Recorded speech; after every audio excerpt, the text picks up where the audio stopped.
Hello everyone, स्वागत है आपका आज की क्लास में और मैं हूं आपका नेट वाला भैया। हाँ जी, चलिए करते हैं आज की क्लास की शुरुआत। ये लास्ट क्लास में हम लोग काइजान कॉस्टिंग और जस्ट इन टाइम कॉस्टिंग की चर्चा कर चुके हैं।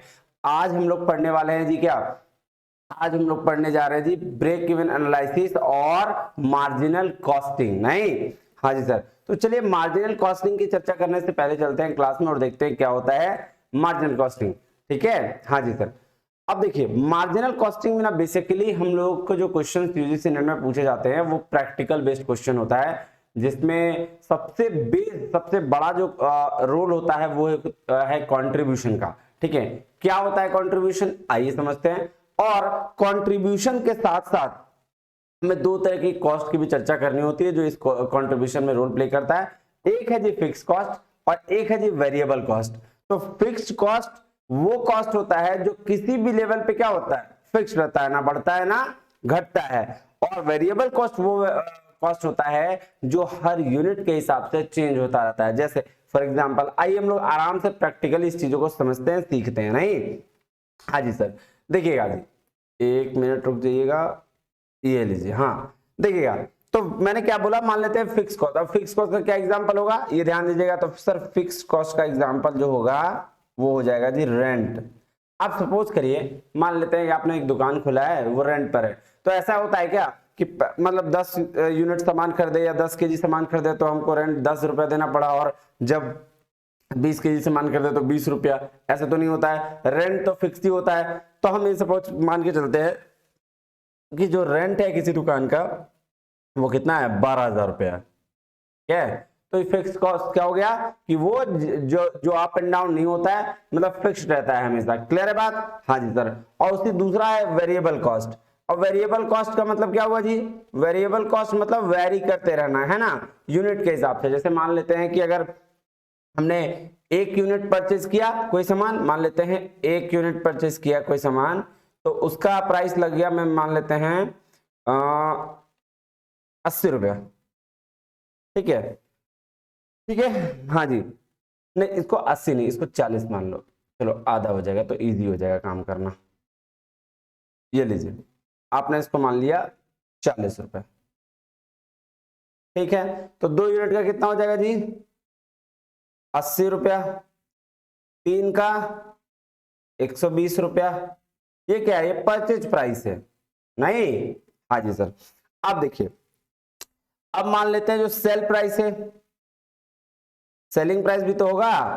हाँ जी, तो सेलिंग प्राइस हम मान लेते हैं कितना, 60 रुपया। क्लियर है भाई, हाँ जी 60 रुपया। 2 यूनिट को कितना में सर, 60 दूनी 120 रुपया में, और 3 यूनिट को 180 रुपया में बेचेंगे, है ना। तो ये ध्यान रखिएगा कि जो वेरिएबल कॉस्ट होता है वो परचेज और सेल दोनों में वेरी करते रहता है। जितना यूनिट आप करेंगे उस हिसाब से आपका क्या होगा, वेरी करता रहेगा। क्लियर है बात, हाँ जी सर। अब आइए कंट्रीब्यूशन की चर्चा हम लोग ध्यान से समझिएगा, कंट्रीब्यूशन क्या होता है और इसकी चर्चा हम लोग करते हैं। ये देखिएगा कंट्रीब्यूशन, ठीक है, हाँ जी सर। ये देखिए, तो सबसे पहले क्या होता है, मान लेते हैं कि हमने सेल्स किया एक एक पीस,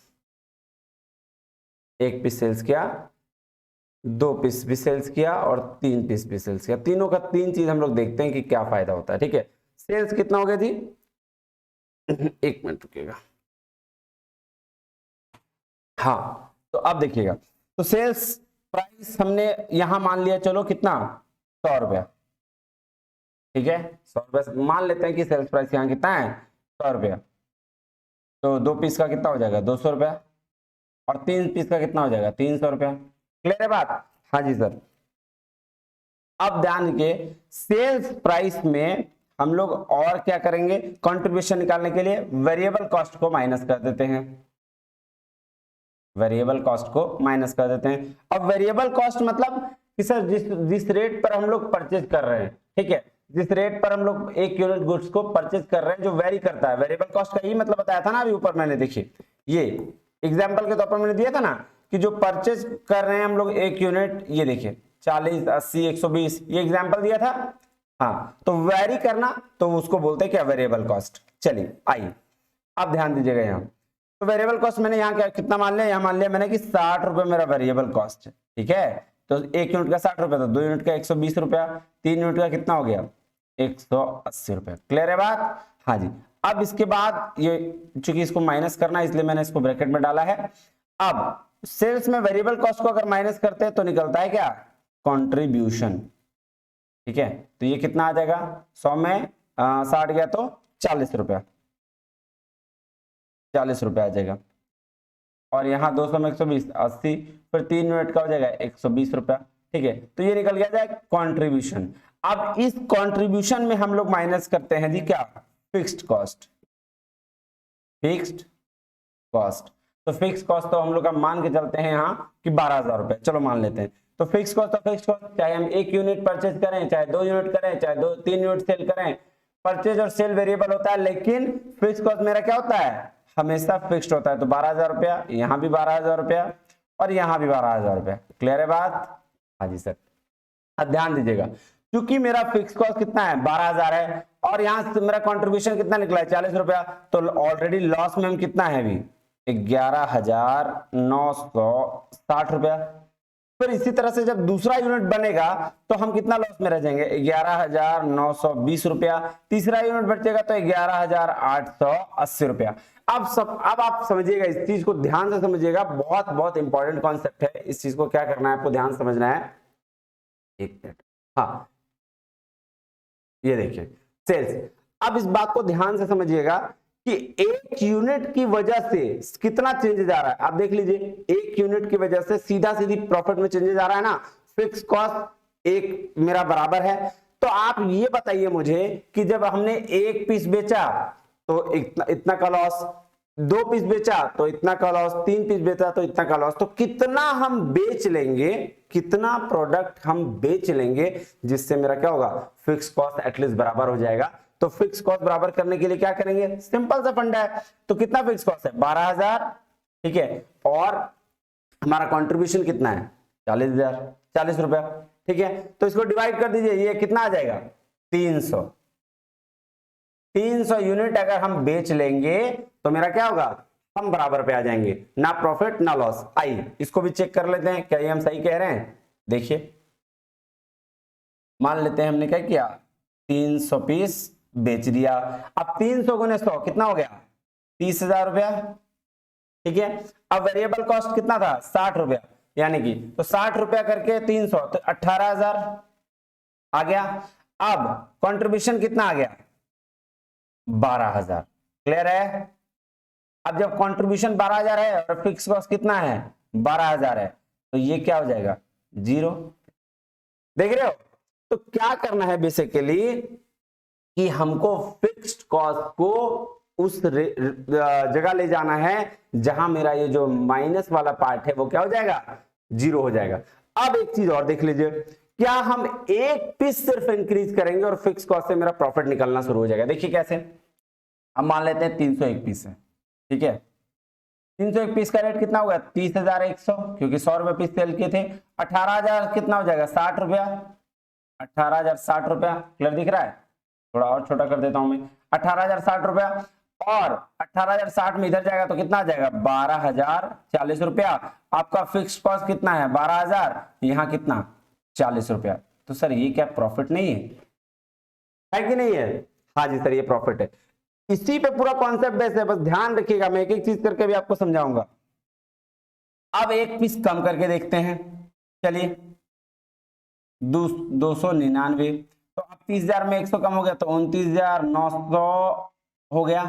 18,000 में 100 कम हो गया तो 17,900 हो गया। यहां देख लीजिएगा तो आपका कितना आ जाएगा 11,900 आ जाएगा, और यहां फिर 12,000 है। एक मिनट 900 नहीं होगा यार, यहाँ तो सॉरी 29,960 रुपये होगा ना, क्योंकि ये लीजिए 60 रुपये है आपका, नहीं यहाँ होगा 17,960 रुपया, क्योंकि सेलिंग प्राइस क्या है आपका, सॉरी वेरिएबल कॉस्ट क्या है, वेरिएबल कॉस्ट 60 रुपया, तो 17,960 रुपया। तो यहाँ कितना हो जाएगा 11,960 रुपया, और यहाँ है 12,000 का फिक्स कॉस्ट। अब यहाँ देखिएगा तो 40 रुपया माइनस में आ जाएगा, यानी कि लॉस में आ जाएगा। अब ध्यान से समझिएगा, ये 299 पीस है। अब ध्यान से समझिएगा, सारा कॉन्सेप्ट इसी में छिपा हुआ है। जितना भी चीज हम लोग पढ़ेंगे ना, सब इसी में छिपा हुआ है। क्या क्या? तो सर सबसे पहले आप सबसे पहले क्या देखेंगे? सबसे पहले कुछ कुछ चीज आप दे समझिए। इसमें से एग्जाम में आपके जो पूछे जाते हैं वो कंट्रीब्यूशन का फॉर्मूला पूछा जाता है, ठीक है? तो कंट्रीब्यूशन का फॉर्मूला जनरेट करते हैं हम लोग, नहीं? हाँ जी सर, आइएगा। अब देखिएगा दो तरीके, कंट्रीब्यूशन कहां कहां से है जी? ये हो गया प्रॉफिट या लॉस, प्रॉफिट मान के चलते हैं इसको, ठीक है? हाँ, अब दो तरीके से कंट्रीब्यूशन निकल रहा है, ध्यान दीजिएगा। सेल्स में वेरिएबल कॉस्ट को घटाए तो क्या आ गया?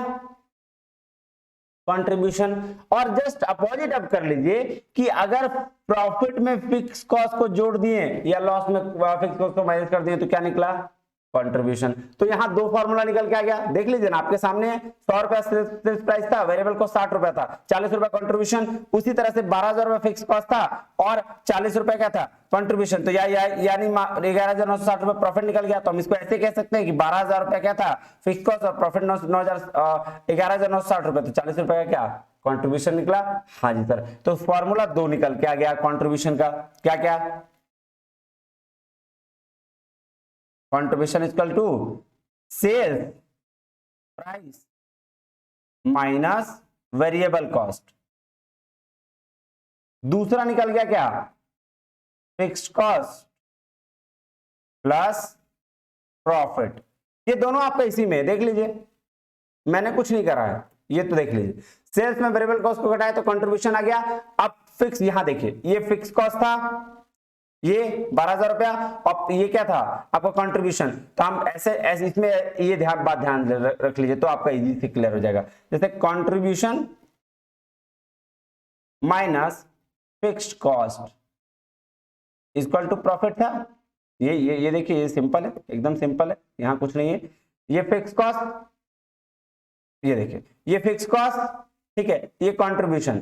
तो कंट्रीब्यूशन में फिक्स कॉस्ट को अगर हम माइनस किए तो प्रॉफिट निकला, लास्ट वाला 321 में, ठीक है? फिक्स कॉस्ट में प्रॉफिट, ये सॉरी, कंट्रीब्यूशन में फिक्स कॉस्ट को माइनस किए तो प्रॉफिट निकल गया, तो वही मैंने यहां लिखा। कंट्रीब्यूशन में फिक्स कॉस्ट को माइनस किए तो प्रॉफिट निकल गया। अब कुछ नहीं करना, ये फिक्स कॉस्ट इधर है, इधर लेके चले जाइए, तो यही हुआ ना, कंट्रीब्यूशन इक्वल टू, ये सब मैथमेटिकल फॉर्मूला टाइप का है, इसमें कुछ नहीं है, सिर्फ माइंड का गेम है। तो प्रॉफिट प्लस फिक्स्ड कॉस्ट, तो यही तो मैंने लिखा है, fixed cost equal to fixed cost plus profit, किसके बराबर? कंट्रीब्यूशन के बराबर। और है ना, क्लियर है बात? तो ये कंट्रीब्यूशन का दो फॉर्मूला, और इसी फॉर्मूला के बेस पर सारा आपका काम होने वाला है। अब हम लोग आगे पढ़ने वाले हैं एक पीवी रेशियो। क्या पढ़ने वाले हैं जी? PV ratio. देखिए, पीवी रेशियो का मतलब होता है profit volume ratio. Profit volume ratio. Profit तो मतलब प्रॉफिट, वॉल्यूम का मतलब होता है सेल्स से, नहीं? हाँ, अब पीवी रेशियो का मतलब हुआ कि भाई साहब मेरा जो प्रॉफिट है किस रेट से फ्लक्चुएट करते रहता है। क्लियर है बात? हाँ जी। तो आइए हम लोग प्रॉफिट वैल्यूम रेशियो निकालते हैं। कैसे निकालेंगे सर? प्रॉफिट पीवी रेशियो का फॉर्मूला होता है sales, sorry, contribution divided by sales into 100। अब देखिए ये कैसे आया, ये भी ध्यान से समझ लीजिए। प्रॉफिट वॉल्यूम निकालना है, यानी प्रॉफिट के निकालना है, तो कैसे निकलेगा? तो सीधा सीधी बोल रहा है क्या? कंट्रीब्यूशन, ठीक है, डिवाइडेड बाय सेल्स। कंट्रीब्यूशन कितना है जी? ये डिवाइडेड बाय सेल्स, ठीक है, देख लीजिए, किसी में भी ले लीजिए, contribution divide by sales into 100। तो अब एक देखिए, एक चीज और ध्यान रखिएगा, कंट्रीब्यूशन जिसका हो उसी का सेल्स होना चाहिए। ऐसा नहीं किसी और का सेल्स ले लिया और किसी और का कंट्रीब्यूशन ले लिया। आइए निकालते हैं। 40 रुपए कंट्रीब्यूशन है, 40 रुपए कंट्रीब्यूशन है, सेल्स कितना है? 100 रुपया इंटू 100, कितना परसेंट आ गया? 40%। चलिए पहला वाला से हमने चेक किया, आइए दूसरा वाला से चेक करते हैं। ये देखिएगा, ये देखिएगा कितना इसमें कंट्रीब्यूशन कितना है? 80 रुपया, सेल्स 200 रुपया है। आइए आगे बढ़ते हैं। कंट्रीब्यूशन कितना? 80 रुपया, और सेल्स कितना? 200 रुपया इंटू 100, फिर कर लीजिए 100, यहाँ 2 आ गया, यहाँ 40 आ गया, 40%। तो हर में जितना भी यहां मैंने आपको दिखाया है इस वैल्यू में, आप जितना भी निकालोगे, पहला वाले से निकाल लो, दूसरा वाले से निकाल लो, तीसरा वाले से निकाल लो, प्रॉफिट वॉल्यूम रेशियो क्या होगा, सेम ही आएगा। क्लियर है बात? हाँ जी सर। तो ये प्रॉफिट वॉल्यूम रेशियो का फॉर्मूला निकालना, पीवी रेशियो हो गया। पीवी रेशियो का फॉर्मूला क्या हो गया, contribution divided by sales into 100। अब इस फॉर्मूला से देखिएगा कितने फॉर्मूला निकलते हैं, ध्यान से समझिएगा कैसे कैसे निकलते हैं। Contribution divided by sales into 100। अब मुझे एक बात बताइए, कंट्रीब्यूशन का फॉर्मूला क्या होता है? सर कंट्रीब्यूशन का फॉर्मूला होता है सेल्स माइनस वेरिएबल कॉस्ट। तो जब सेल्स माइनस वेरिएबल कॉस्ट है तो कंट्रीब्यूशन के जगह पे हमने क्या लिख दिया, sales minus variable cost divided by sales into 100। लीजिए एक और पीवी रेशियो का फॉर्मूला निकल गया। सर कंट्रीब्यूशन का एक और फॉर्मूला आपने बताया मुझे, क्या, फिक्स्ड कॉस्ट प्लस प्रॉफिट, तो ये contribution divided by sales into 100। बताया कि नहीं बताया? हाँ जी। अब एक और चीज देखिए, ये जो सेल्स और वेरिएबल कॉस्ट है इसको अलग अलग हम कर सकते हैं, जैसे sales minus variable cost divided by sales into 100 है, ठीक है। अब हम इसको ऐसे लिख सकते हैं, sales divided by sales minus variable cost divided by sales. इसको अलग अलग तो हम कर ही सकते हैं, हाँ बिल्कुल कर सकते हैं सर, इनटू 100। अब देखिए ये जो सेल्स है, सेल्स काट दिए तो यहाँ 1 आ गया, हाँ सर आ गया। तो 1 minus variable cost divided by sales into 100। Sir ये भी क्या पीवी रेशियो का फॉर्मूला हो सकता है? बिल्कुल हो सकता है। ये भी क्या, ये भी पीवी रेशियो का फॉर्मूला होता है। तो कितने तरह का फॉर्मूला निकाल लिया हम लोग? पीवी रेशियो का हम लोग 4 तरह का फॉर्मूला निकाल लिया, नहीं 1 2 3 4 और एक, सॉरी हाँ ये 4 तरह का फॉर्मूला निकाल लिए। क्लियर है बात? तो एक फॉर्मूला आपको जानना है, दैट इज क्या, मेन फॉर्मूला क्या है, contribution divided by sales into 100। और उसी से मेरा ये निकल गया, कंट्रीब्यूशन का मतलब हम लोग को पता है सेल्स में वेरिएबल कॉस्ट जाएगा तो कंट्रीब्यूशन, दूसरा भी पता है फिक्स कॉस्ट पे प्रॉफिट को ऐड कर देंगे तो कंट्रीब्यूशन, और इस सेल्स माइनस वेरिएबल कॉस्ट में से इसको हमने क्या किया, अलग अलग कर दिया। फिर सिर्फ अलग अलग कर देने से 1 minus variable cost divide by sales into 100। तो लीजिए ये आपका क्या निकल गया, ये सारा का सारा निकल गया आपका प्रॉफिट वॉल्यूम रेशियो। चलिए एक दूसरा कॉन्सेप्ट समझ में आ गया, एक तो कंट्रीब्यूशन कॉन्सेप्ट, इसी में था प्रॉफिट वॉल्यूम रेशियो का कॉन्सेप्ट। अब आइए चलते हैं तीसरा कॉन्सेप्ट में, जिसको बोलते हैं ब्रेक इवन पॉइंट। अब ध्यान समझिएगा, ब्रेक इवन पॉइंट या फिर इसको कॉस्ट वॉल्यूम प्रॉफिट एनालिसिस भी कहते हैं, ठीक है। तो क्या कहते हैं, ब्रेक इवन एनालिसिस या और कॉस्ट वॉल्यूम प्रॉफिट एनालिसिस।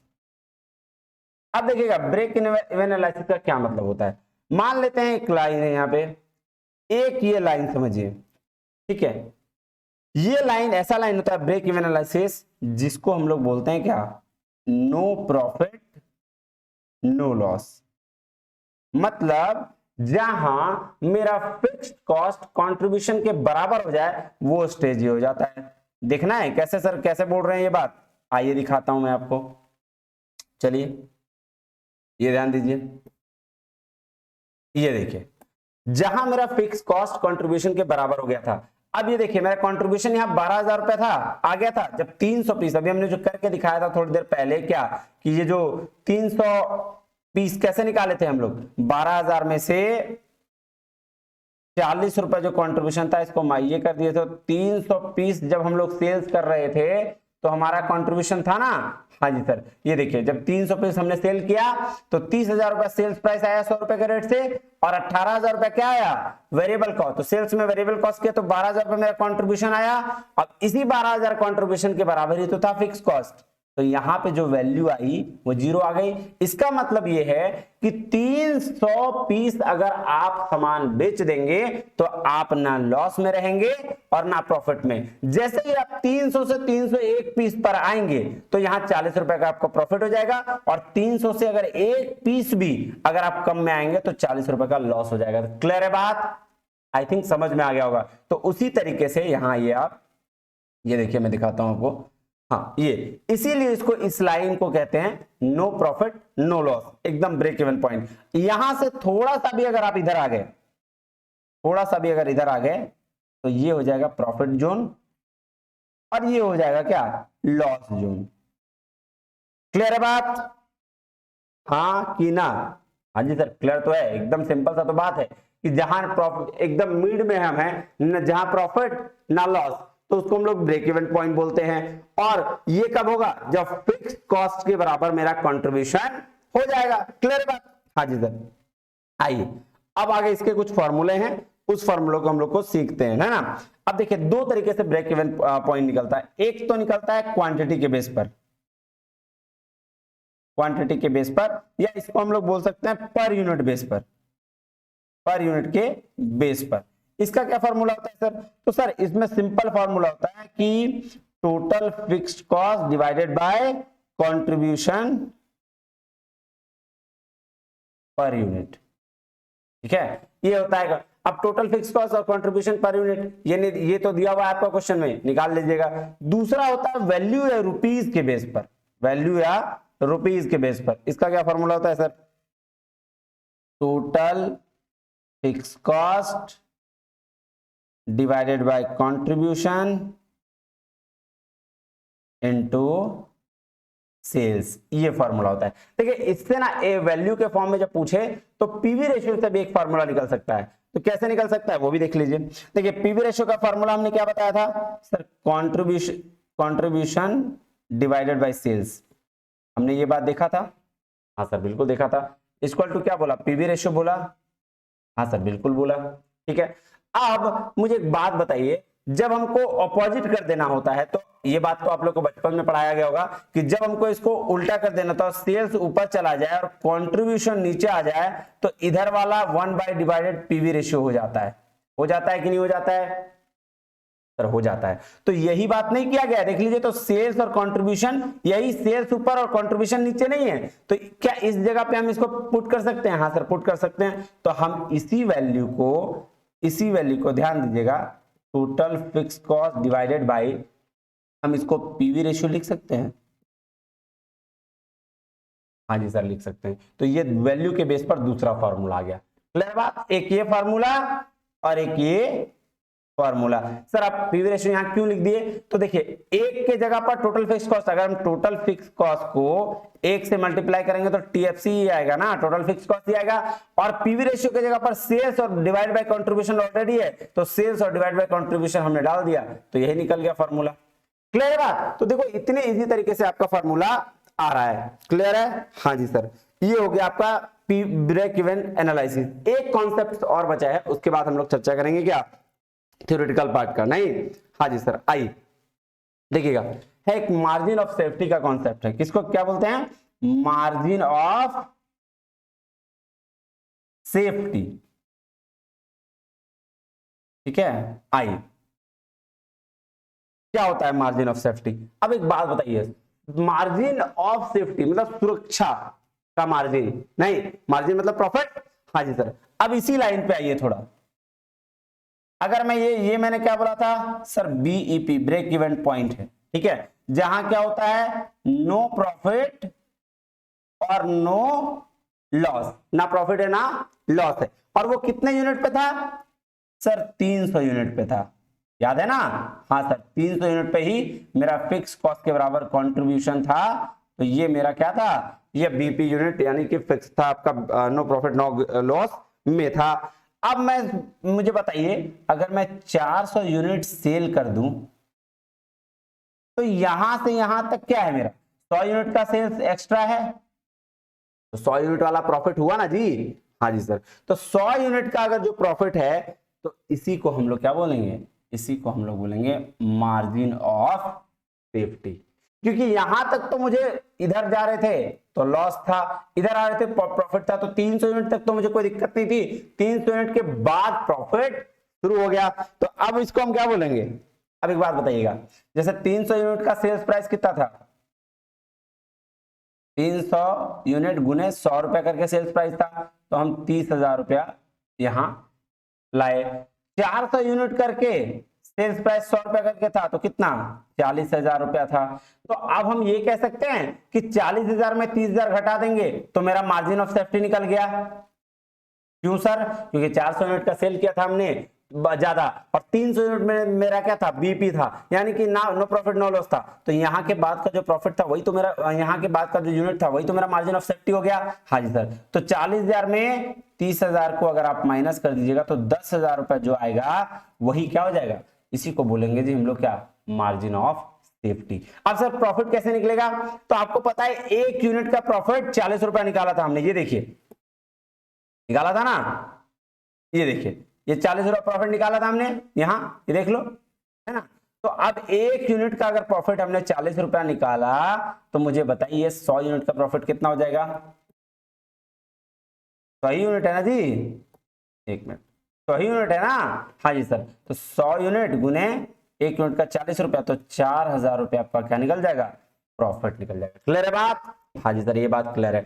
अब तो सर सब कुछ तो आपने बता दिया, तो फॉर्मूला भी बता दीजिए। तो फॉर्मूला तो इजी है ना, margin of safety equal to sir total कितने, क्या था ये, total actual sale unit, actual sale unit, या इसको टोटल सेल यूनिट भी कह सकते हैं, minus break even point sales. सीधा है ना भाई, यही इसी को तो मैंने अभी अंग्रेजी में सिर्फ लिख दिया और क्या किया। 400 यूनिट जो बिका था ये सर टोटल एक्चुअल यूनिट बेचे हम, और बीपी यूनिट कितना था 300, तो उसी का तो काम हमने किया। ये देख लीजिए 400 यूनिट सेल किया था तो 400 यूनिट को 100 रुपए से कर दिया था तो 40,000 आ गया था, और बीपी से 300 यूनिट गुने कितना 100 रुपए से कर दिया तो 30,000 रुपए आ गया था। तो यही तो हुआ था ना 10,000 रुपया। समझ में आई बात? हाँ जी सर, क्लियर है बात? हाँ जी। अब देखिएगा एक तो ये हो गया। अब इसको अगर यूनिट वाइज देखा जाए कि ये तो हो गया वैल्यू के बेस पर, किसके बेस पर, वैल्यू या रुपीस के बेस पर, नहीं। हाँ जी सर। अब दूसरा यूनिट के बेस पर देखा जाए तो सर और इजी है। एक्चुअल सेल यूनिट कितना था जी, एक्चुअल सेल यूनिट था 400, और बीपी सेल्स यूनिट कितना 300, तो 100 यूनिट, है ना इजी, है कि नहीं ये बताना? हाँ जी सर, इजी तो है। तो समझ में आ गया, 4 कॉन्सेप्ट आज हमने सीखा, क्या क्या, एक तो फिक्स्ड वेरिएबल कॉस्ट, दूसरा कंट्रीब्यूशन का, तीसरा प्रॉफिट वॉल्यूम रेशियो, चौथा ब्रेक इवन एनालिसिस, और पांच कॉन्सेप्ट मार्जिन ऑफ सेफ्टी। उम्मीद है आप इसको एक बार देखेंगे तो आपको सारा चीज क्लियर हो जाएगा, और इसी बेस पर हमारा अगला लेक्चर करेंगे जिसमें हम आपकी थ्योरी पढ़ेंगे। नहीं, क्लियर है बात? हाँ जी सर। तो आज इतना ही, मिलते हैं अगले वीडियो में, तब तक के लिए बहुत बहुत धन्यवाद। थैंक यू वेरी मच, जय हिंद।